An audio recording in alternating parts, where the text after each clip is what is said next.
We're turning now to the landings by rival activists from Japan and China on the disputed islands we mentioned in our hot comments section. Of course, heavy media coverage in China and Japan has pushed the issue to the fore once again, and a number of rather shrill commentaries pushing each side's claims to so-called indisputable sovereignty of the Diaoyu Senkaku archipelago have stirred up the predictable sort of knee-jerk outraged response, particularly from the more nationalist elements in all the communities involved. In China over the weekend, some of the largest anti-Japanese protests in recent years took place in several cities, including Shanghai, Qingdao and Chengdu.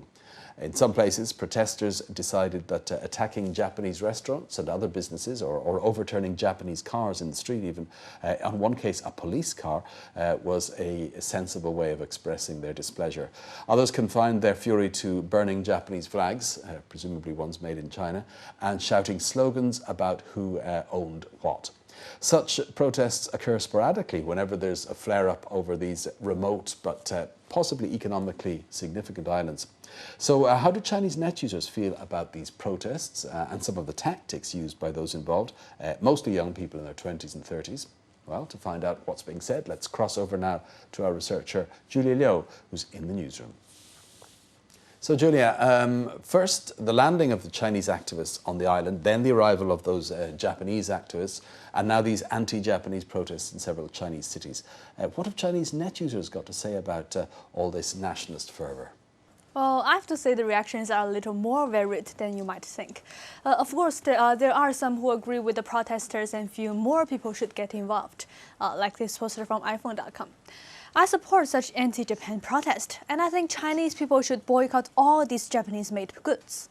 We should feel proud about using our own domestically produced goods.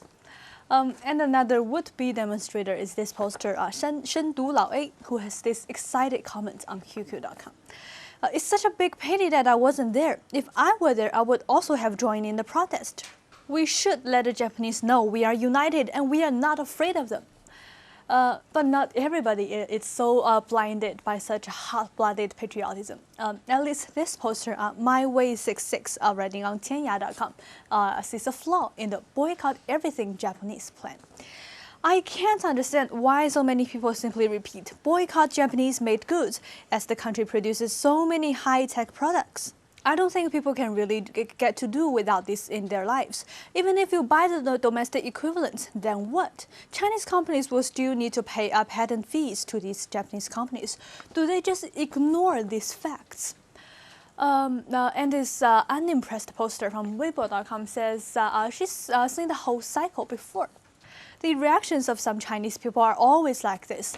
At first, they're all hyper-excited and shout how they're not afraid to have a face-to-face fight. But within a couple of weeks, it seems they forget all about the whole anti-Japan issue and start buying Japanese-made goods again. So what's the point of these protests then? Okay, now boycotting goods is certainly one thing, but we've seen reports of more violent behaviour, such as turning over Japanese-made cars, attacking Japanese businesses, and so on. Let's face it, most Japanese restaurants have Chinese owners and staff. Japanese cars certainly have Chinese drivers. They're made by Chinese workers. Japanese businesses employ Chinese staff. It's all rather self-defeating, isn't it? Well, it seems not all net users seem to think so. This one on QQ.com seems to be all for it. Why do they buy Japanese-made cars? In my view, turning over these cars is acceptable, and it will warn them not to buy Japanese-made goods anymore. But most net users seem to have a more reasoned attitude, like 执法为民, who has this to say on Sina.com. I can understand some people's ideas about boycotting Japanese-made goods, but I believe there are many other more rational ways of making a point than turning to violence. Attacking Japanese-made cars will only cause losses for Chinese people and won't have the slightest effect on Japan's economy. In the opinion of this poster, 无限自由, the protesters may simply be using this as an excuse to express frustrations which they don't dare to do anything about other issues. To be honest, I don't think all the protesters know what they are doing, since the government won't take a tough stance on these international issues, and at the same time, ordinary people have suffered injustice and unfairness, so these anti-Japan protests and violence just become a way of venting anger. And it seems that this poster, Wei Canlan from QQ.com, has a similar feeling, saying, as far as I can see, there are two emotions at play in terms of attacking cars here. Of course, some protesters do hate the Japanese, but more of them just hate the rich. Since most of these protesters can't afford to buy a car, then their fury just provokes them to destroy like this.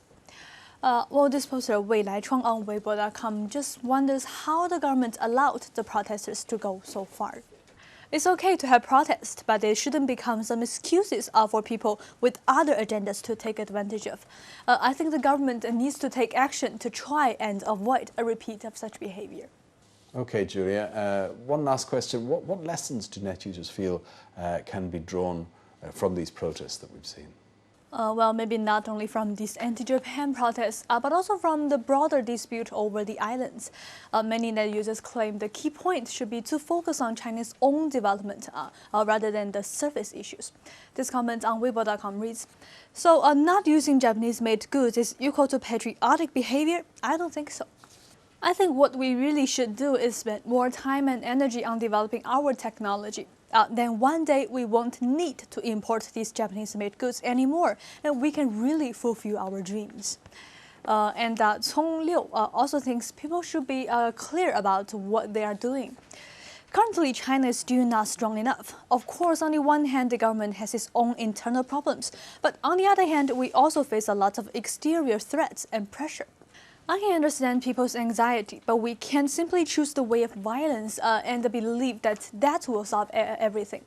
If we can't change from within ourselves, then the situation will never become better. Finally, Liang Shuxin has this to say. In my view, the violence that erupted during these protests is hard to avoid. Why? That's because over many years, China has never developed a civil society. So when such activities involving public participation arise, there's no guidance as to what are the correct values. And without such guidance, the results are exactly what you'd expect. Right, thoughtful response there. Thanks for looking into that for us, Julia.